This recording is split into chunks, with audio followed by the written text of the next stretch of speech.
Son las 17:17 y te comentaba que cada 19 de diciembre, desde el año 2020, se conmemora el Día Nacional contra el Femicidio y en nuestro país se acaba de dar a conocer el informe anual del Circuito Intersectorial de Femicidios, CIF, del año 2022, que arroja una cifra brutal. Durante el año pasado se registraron un total de 250 femicidios, número que contabiliza 43 consumados, 27 tentados y 180 frustrados. Y en este 2023, que finaliza, y según los datos oficiales, al 18 de diciembre, es decir, ayer, se registraron 208 intentos de asesinatos a mujeres a nivel nacional y otras 39 fueron víctimas de femicidio, es decir, asesinadas en manos de hombres, y desde el Ministerio de la Mujer y Equidad de Género informaron que este 2023 va a cerrar con la cifra más alta de femicidios frustrados en la última década. Bueno, la USACH, a través de la Dirección de Género, Diversidad y Equidad, invita a conmemorar justamente esta fecha junto a la coordinadora 19 de diciembre, este Día Nacional contra el Femicidio. Parte en un ratito más, a las 6 de la tarde, tiene actividades artísticas, musicales, bien interesante, y por supuesto también ahí poner el tema en el debate público. Y lo vamos a conversar con Claudia Neira Portus, integrante de la coordinadora 19 de diciembre. ¿Cómo estás, Claudia? Bienvenida. Hola, muchas gracias por la invitación.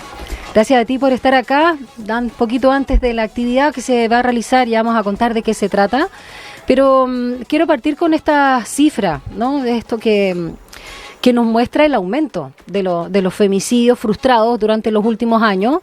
Y expliquémosles también a nuestros auditores, cuando hablamos de frustrados, en relación también a los tentados, que otra clasificación, y solo algunos datos para que la gente sepa.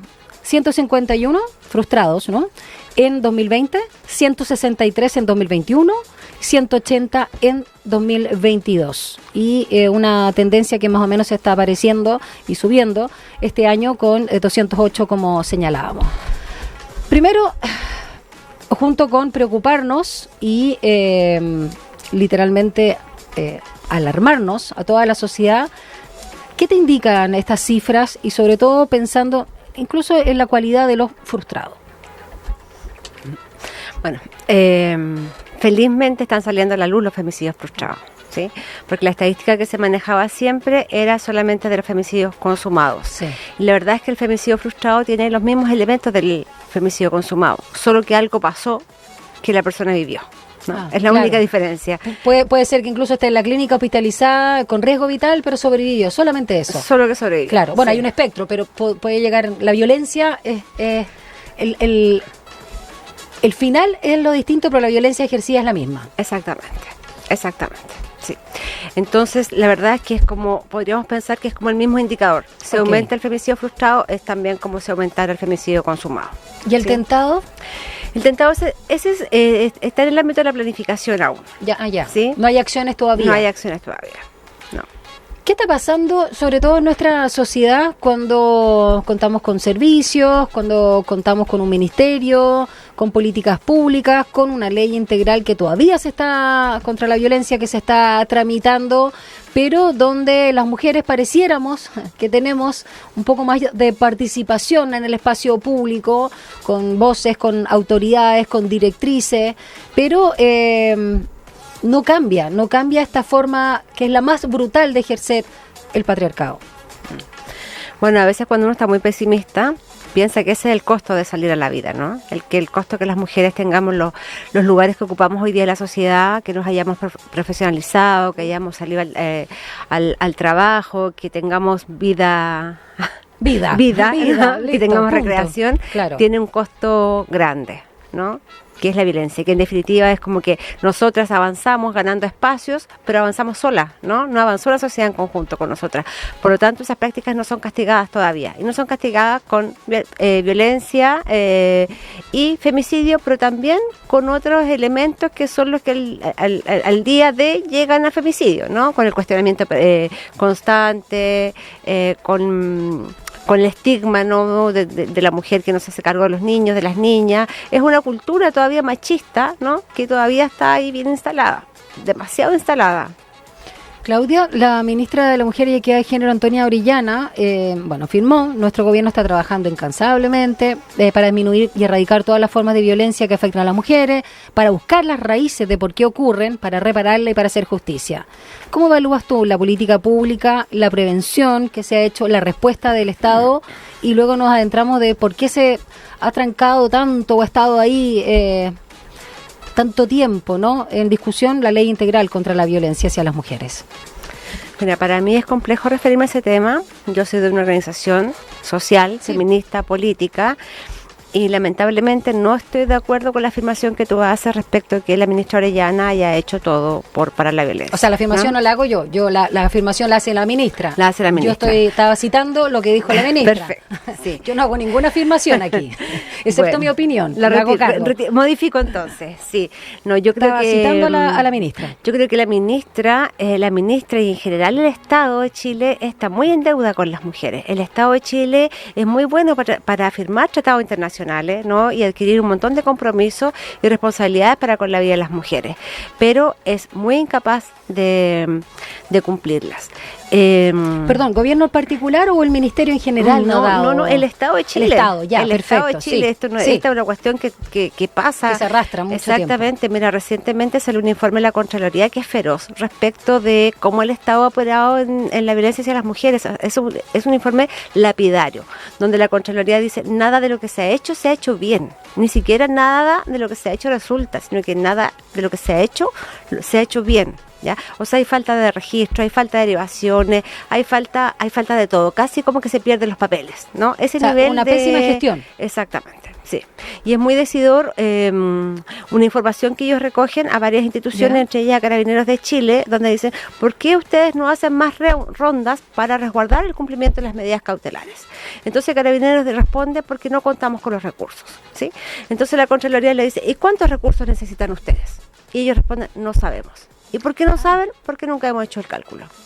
No han levantado ni siquiera, o sea, no tienen ni realmente el diagnóstico interno para llevar a cabo esas medidas y que tienen relación con la justicia. Exactamente. Impresionante. De hecho, la ministra Orellana anunció, ella, no yo, nuevas medidas, aumento presupuestario, pero claro, estamos de acuerdo con el tema de la gestión, para el 2024, para el Servicio Nacional de la Mujer,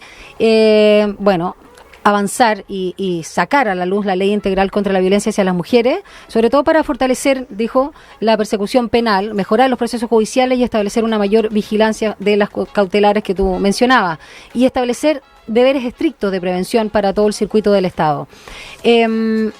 A tu juicio, y cuéntanos también luego lo que trabaja, lo que apuesta la coordinadora 19 de diciembre, ¿está faltando también perspectiva de género real y no solo discursiva, como tú señalabas, en nuestra sociedad, sobre todo cuando se habla tanto además de la crisis de seguridad y la delincuencia, que puede ser, o sea, no digo que no sea real, pero muy distinto que te roben tu billetera, tu celular, tu auto, o te asalten en la casa, que es terrible, a que junto con, asaltarte, o te violen o te maten directamente. Sí, o que llegues a tu casa, que es tu espacio seguro, y ahí te agredan o te matan. Exactamente, sí. Que eso es finalmente lo que también tiene que ver con la figura del femicidio. Y con la violencia contra las mujeres. Intrafamiliar, sí. Absolutamente. Sí. ¿Qué es lo que está faltando en términos mayores, más profundos, Claudia? Mire, yo soy una convencida, en verdad, que lo que falta es un tema de formación desde las distintas instituciones socializadoras. O sea, yo no veo la televisión que se luche contra los estereotipos de género, ¿no? Que se haga una campaña. Incluso. Sí, todavía un poco. Exacto. En los colegios, claro, ya no aparece la mujer estereotipada así con la escobita, ¿no? Ni lavando la loza y el marido viendo tele. Pero tampoco aparece otra figura de la mujer, tampoco se castiga o se sanciona la violencia hacia las mujeres desde los distintos lugares que se ejerce la violencia, ¿no? La violencia simbólica, la violencia, discursiva, que está en los medios. Hace poco la expresidenta Bachelet no mencionaba, porque a ella porque a mí me preguntan, toda la razón. Exacto, o sea, si a ella le preguntan eso, imagínate a las demás personas, ¿no? O sea, las artistas mujeres dicen que cada vez que viajan le preguntan con quién dejaste a los niños, y esa pregunta jamás se hace a los hombres. Exacto. ¿no? O sea, hay una cuestión que está muy instalada en el discurso, que es la barrera cultural, ¿no? Que es terrible, porque nosotros podemos cambiar normas, podemos cambiar instituciones, podemos cambiar hacer cambios legislativos, normativos, adecuaciones administrativas, etcétera, otra, pero en la cultura ese es un muro muy grande para derribar. Y son, además, justamente son las estructuras que conforman, que delimitan el rayado de cancha. Porque quizás algunos auditores, Claudia, estarán diciendo ya, pero la violencia simbólica o la escobita o los colores o lo que sea, ¿no? Poniéndolas a las mujeres, no tiene por qué llevar al femicidio. Expliquemos un poco que todas esas cosas, aparte de que se van sumando, son validaciones de minimizar a un otro, de humillarlo, de discriminarlo, de violentarlo, y que hay distintas expresiones. Pero yo creo que es súper importante eso que señalabas. Sí, exacto, por eso nosotros decimos que el femicidio es el último eslabón de la violencia, ¿no? Es la última manifestación de la violencia, y el femicidio no nace en el femicidio, ¿no? El femicidio nace en una cultura que permite la violencia hacia las mujeres, que la violenta desde que una niña es niña y nació la chancletita, ¿no? O no era lo que yo quería, o que esta niñita estudie determinadas carreras, que además en general son las carreras menos pagadas, y un sinfín de condiciones, ¿no? Valóricas, que están súper arraigadas en la sociedad, y ese es. Por lo mismo, y sobre todo pensando en la importancia de lo cultural y de sociabilizar la peligrosidad de estas prácticas, Claudia Neira, cuéntanos también cómo trabaja la coordinadora 19 de diciembre, cuáles son también ahí sus redes, a propósito de la alianza que han hecho también con la Dirección de Género, Diversidad y Equidad de la USACH. Pero no solamente, ya nos vamos a centrar de la actividad que se viene en un ratito más. Uy, mire, nosotras trabajamos mucho. Ya, de verdad, o sea, hoy día es un día de máximo cansancio, de máximo dolor también. Mira, nosotras estamos trabajando ahora porque no siempre trabajamos lo mismo. Ayer, de hecho, presentamos una investigación que hicimos con el Poder Judicial, con la Asociación de Magistrados y Magistradas, sobre el funcionamiento de las medidas cautelares en los tribunales chilenos. Yeah. Fue un estudio largo porque evidentemente trabajamos sin recursos, entonces trabajamos después que terminamos la jornada laboral, lavamos la loza, acostamos la guagüita y trabajamos los datos. Y salió un informe bien interesante, bien complejo también, bien terrible.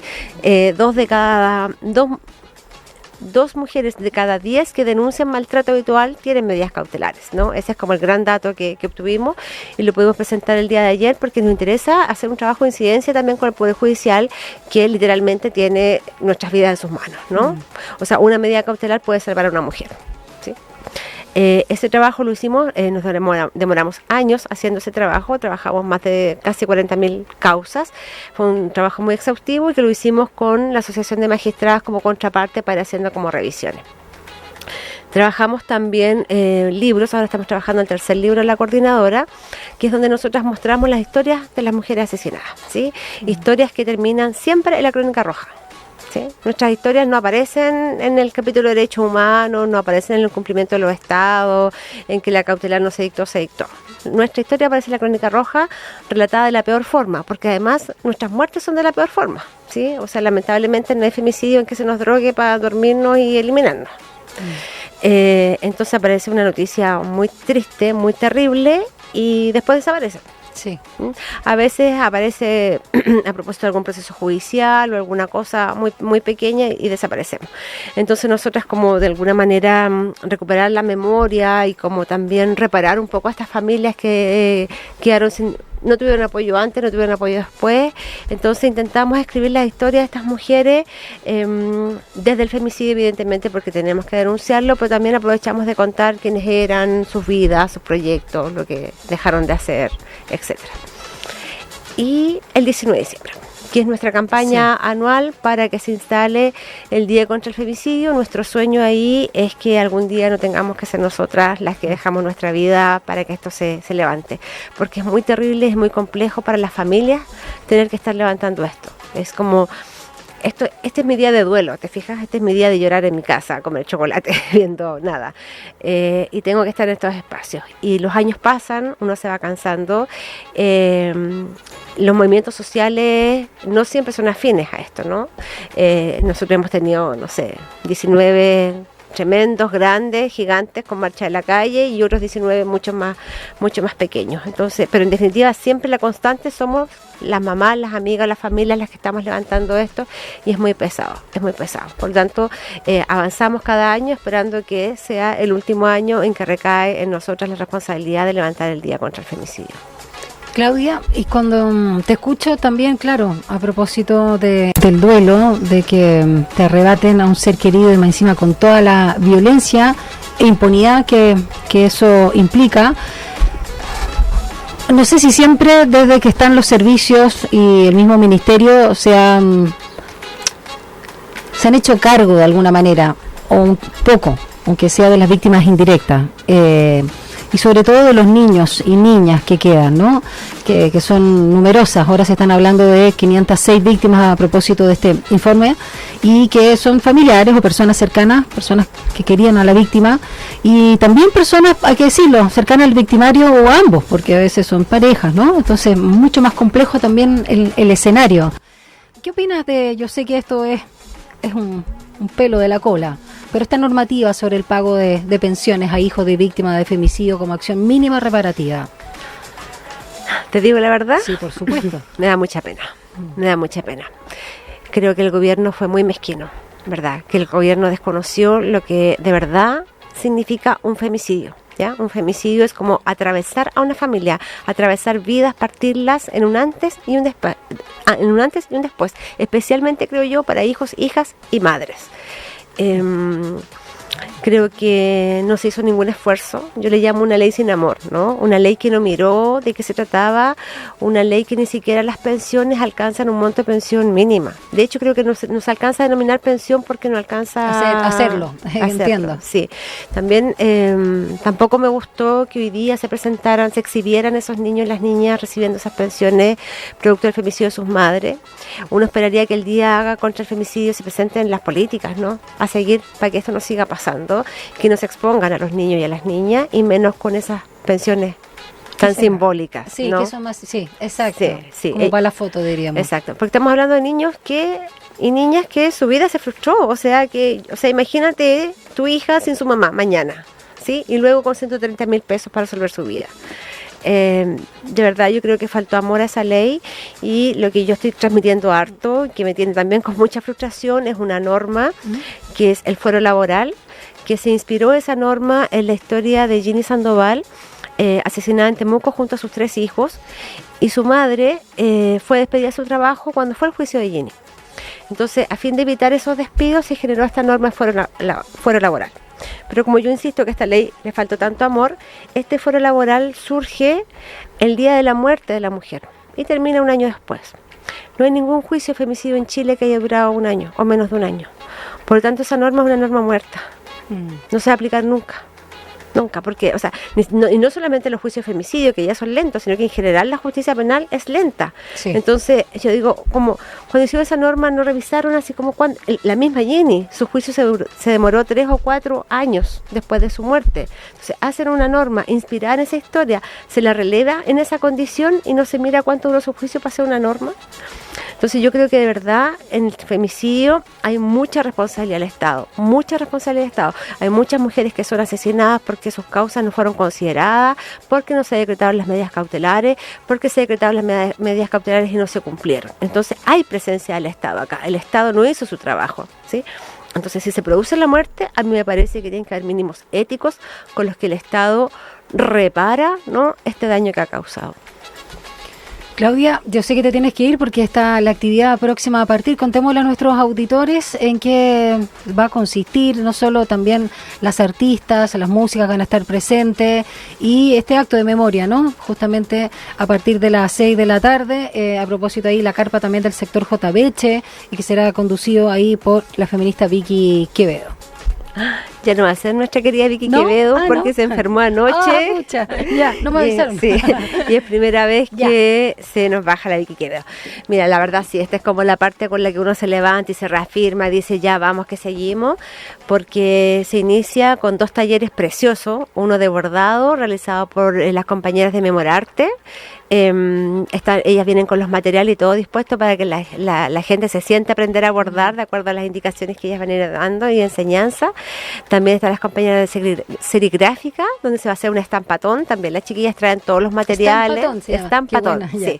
Entonces lleva tu polera, lleva tu mochila. Además pusimos telas para las personas que no llevan nada, para que estampen los diseños, para que aprendan serigrafía también. O sea, no es un taller de serigrafía, pero para que vean cómo Sí, con la máquina y todo. Exactamente. Sí.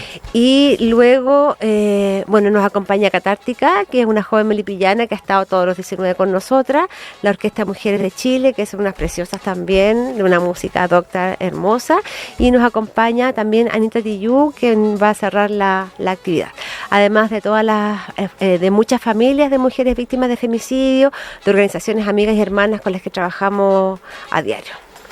Muchas gracias. Me quedo con tus palabras finales, Claudia Neira Oportus, integrante de la Coordinadora 19 de diciembre, en relación a la responsabilidad del Estado de que deje de ser discursivo y tampoco simbólico, aunque los símbolos son una primera semilla, pero no basta para que haber frutos, para que se den estos cambios. Y sin duda que el tema de las cautelares creo que es central también, porque ahí puede ser el punto de inflexión para castrar o no también una familia, parte de nuestra sociedad, la comunidad, absolutamente. Así es. Gracias, Claudia. Muchas gracias. Un abrazo.